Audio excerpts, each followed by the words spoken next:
పవన్ కళ్యాణ్ గారికి ఏమైంది? పవన్ కళ్యాణ్ గారు నిన్న క్యాబినెట్ మీటింగ్కి వచ్చి కూడా ఎందుకని అర్ధంతరంగా వెళ్ళిపోవాల్సినటువంటి పరిస్థితి వచ్చింది. చాలామంది పవన్ కళ్యాణ్ గారిని ట్రోల్ చేసే వాళ్ళకి మనం ఏం చెప్పలేం, కానీ ఎందుకంటే పవన్ కళ్యాణ్ గారు ఇప్పుడు ఏది చేసినా తప్పుగానే చూసేటువంటి కొంతమంది సైకోలు ఆంధ్రప్రదేశ్లో తయారయ్యారని మనకందరికీ తెలుసు. అదేవిధంగా ఆయన కొడుకు గురించి కూడా అన్యం పుణ్యం ఇంకా కనీసం ఊహ కూడా రానటువంటి ఆయన కొడుకు మార్క్ శంకర్ మీద కూడా ట్రోల్స్ చేస్తున్నటువంటి సైకోలు ఆంధ్రప్రదేశ్లో ఉన్నారు. వాళ్ళ గురించి మనం సమాధానం చెప్పాల్సినటువంటి పరిస్థితి అయితే లేదు. ఇంకా ఆ కుటుంబం మీద పడి ఏడ్చి దాని నుంచి వచ్చేటువంటి డబ్బులతోనే కడుపు నింపుకుంటున్నటువంటి వాళ్ళు కూడా చాలామందే ఉన్నారు.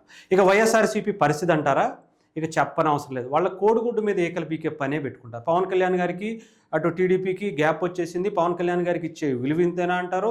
చంద్రబాబు నాయుడు గారికి అసలు పవన్ కళ్యాణ్ గారు రెస్పెక్ట్ ఇవ్వట్లేదని వాళ్ళు అంటారు. అంటే రెండు విధాలా కూడా వాళ్ళే మాట్లాడి ఏదో ఒక విధంగా పుల్లలు పెట్టే కార్యక్రమం అయితే జరుగుతుంది. ఇకపోతే పవన్ కళ్యాణ్ గారికి ఈరోజు ఆయన 16వ ఆర్థిక సంఘానికి సంబంధించినటువంటి ఒక మీటింగ్కి ఆయన రావటం జరిగింది. వచ్చినప్పుడు కూడా చాలా క్లారిటీగా మనం చూడొచ్చు, ఆయన ట్రీట్మెంట్ తీసుకుంటూ డైరెక్ట్గా వచ్చినట్టుగా కూడా తెలుస్తుంది. ఆయన సిలోన్లు ఎక్కించుకునో ఇంజెక్షన్స్ చేయించుకునో ఇక్కడికి వచ్చినట్టుగా కూడా కనిపిస్తూ ఉన్నటువంటి పరిస్థితి. అంటే ఇక్కడ కూడా మనం చూడొచ్చు, ఆయన చాలా డల్లుగా ఆయన కూర్చున్నారు. ఇక్కడ కూడా ఆయన చెయ్యి ఇలా పెట్టుకుని, అంటే పవన్ కళ్యాణ్ గారికి హెల్త్ ఇష్యూ అనేది చాలా రోజుల నుంచి, మీరు సినిమాల్లో ఉన్నప్పుడు కూడా బ్యాక్ పెయిన్ రావటం, వెన్నుముక చాలా ఇబ్బంది పెట్టడం అనేక సందర్భాల్లో షూటింగ్ సంబంధించినటువంటి సీన్స్లో చాలా ఇబ్బంది కూడా జరిగినటువంటి పరిస్థితి గతంలో కూడా చూసాం ఆయన. సో ఆయన అందుకనే అగ్రెసివ్గా డాన్సులు కానీ ఇవి కానీ గతంలో చేసినట్టుగా ఆయన ఇప్పుడు చేయలేకపోతున్నారని చాలా సందర్భాల్లో ఆయనే చెప్పుకోవడం కూడా జరిగింది. అంటే ఆయనకి ఆస్తమా లాంటిది కూడా ఉంది అని ఆ టైంలో గతంలో కూడా వచ్చినటువంటి వార్తలు. అంటే డస్ట్కి ఎక్స్పోజ్ అవ్వటం కానీ, కొంచెం ఎక్కువగా బయట తిరిగినా కూడా కొంచెం ఆయనకి ఫీవర్ రావటం, బ్యాక్ పెయిన్ అనేవి ఇవన్నీ కూడా ఎక్కువగా ఉండటం. అయినా కూడా ప్రజల కోసం మాత్రమే బ్రతుకుతున్నటువంటి వ్యక్తి పవన్ కళ్యాణ్ గారు. ఆయన ఎప్పుడూ కూడా వీటన్నిటి గురించి ఆలోచించుకోవట్ల, ఆయన గురించి కూడా, ఆయన హెల్త్ గురించి కూడా ఎప్పుడు పట్టించుకోవట్ల. కేవలం ప్రజలు బాగుంటే చాలు, ప్రజలు ఏదో ఒక రకంగా ప్రజలకి నేను ఉపయోగపడాలి అనే ఉద్దేశంతో తప్ప ఆయన బ్రతికేదే, ఆయన జీవించేదే, ఆయన ఆలోచించే ప్రతీదీ కూడా ప్రజల కోసం తప్ప ఇంకొకటి ఉండదు. ఆయన కోసం, ఆయన పార్టీ కోసం, ఆయన నాయకుల కోసం అయితే ఆయన ఆలోచించుకున్నటువంటి వ్యక్తి పవన్ కళ్యాణ్ గారు మాత్రమే. అలాంటి నాయకుడు నిజంగా మన భారతదేశంలో, మన ఆంధ్రప్రదేశ్కి దొరకటం అనేది ఏదో, ఏ దేవుణ్ణి మనం ఎప్పుడు ఎన్నో రకాలుగా పూజలు చేసుకున్నాం, కానీ అక్కడ ఉన్నటువంటి దేవుళ్ళు కనికరించారేమో తెలియదు, కానీ అక్కడికి వచ్చారు, ఆంధ్రప్రదేశ్లో గెలిచారు, డిప్యూటీ సీఎం అయ్యారు, ఎన్నో అద్భుతాలు చేస్తున్నారు, ఎన్నో కొత్త నూతన చరిత్రలకు శ్రీకారం చుడుతున్నారు. 75 ఏళ్ల భారతదేశానికి స్వతంత్రం వచ్చినటువంటి ఇన్ని సంవత్సరాల్లో చేయలేనటువంటి పనులు 10 నెలల్లోనే ఆయన చేసి చూపించి ఎంతోమంది ఇళ్లల్లో వెలుగులు నింపారు, ఎన్నో ఊళ్లకు రోడ్లు వేశారు, ఎన్నో కుటుంబాల్లో ఆయన ఆనందాన్ని నింపారు.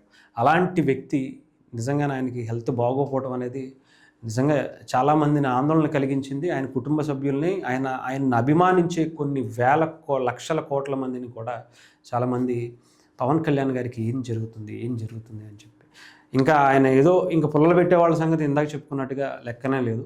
కానీ నేననేది ఏంటంటే, పవన్ కళ్యాణ్ గారు ఎప్పుడూ కూడా మీరు బాగుండాలి. మీరు బాగుంటేనే, మీరు ఆరోగ్యంగా ఉంటేనే రాష్ట్రం చాలా బాగుంటుంది, దేశం ఇంకా బాగుంటుంది. ఎందుకంటే మీరు ఒక ఉన్నతమైనటువంటి ఆలోచనలు కలిగినటువంటి వ్యక్తి, మీరు అంత ఉన్నతమైనటువంటి ఆలోచనలు కలిగినటువంటి వ్యక్తి సమాజానికి ఎంతో అవసరం. ఇంత నిస్వార్థంగా, నిజాయితీగా, ఒక సంకల్పంతో చేసేటువంటి మీ పనులు ఈ ప్రజలకి, ఈ దేశానికి, రాష్ట్రానికి మరీ ముఖ్యంగా అవసరం. అందుకు మీరు బలంగా ఉండాలి, మీరు ఆరోగ్యంగా ఉండాలి. మీరు బాగుంటేనే అందరూ బాగుంటారు. మీరు ఒక్కరు బాగుంటే ఎన్నో కోట్ల మంది ధైర్యంగా గుండె మీద చెయ్యేసుకుని హ్యాపీగా ఉంటారు.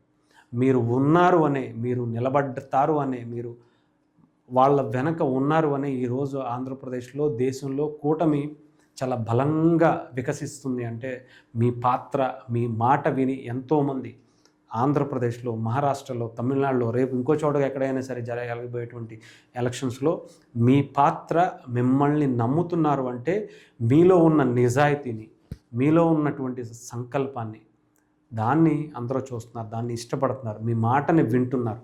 సో అవన్నీ జరగాలంటే ఇక్కడ ఉన్నటువంటి యువత భవిష్యత్తు పోవాలన్నా, ఆంధ్ర ప్రజల అభివృద్ధి జరగాలన్నా మీరు బాగుండాలి.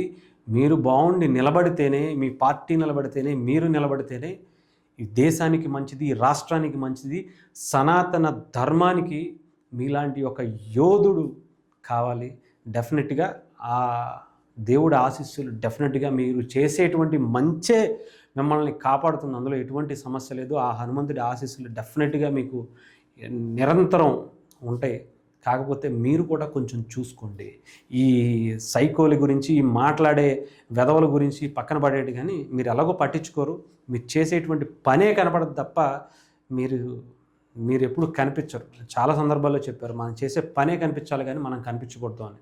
సో అదే తరహాలో మీరు ఎప్పుడు బాగుండాలని కోరుకుందాం.